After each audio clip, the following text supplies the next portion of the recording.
একটা জিনিস না দেখালেই নয়। দেখতে পাচ্ছেন ডিম নিচ্ছি 2 রিয়াল দিয়ে 60 টাকা। তো 64 টাকায় ডিমের দাম, বুঝছেন? আসসালামু আলাইকুম।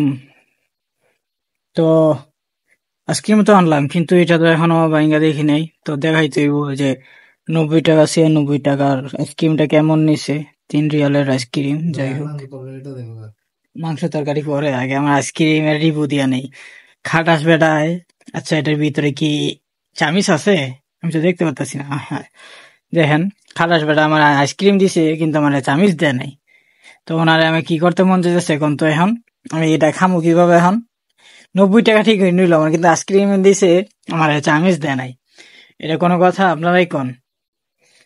যাক, সবাই কমেন্ট করবেন যে উনি কি কাজটা ঠিক করছে না ভালো করছে। কিন্তু লোকটা কিন্তু অনেক সুন্দর আইসক্রিমের, তাই না?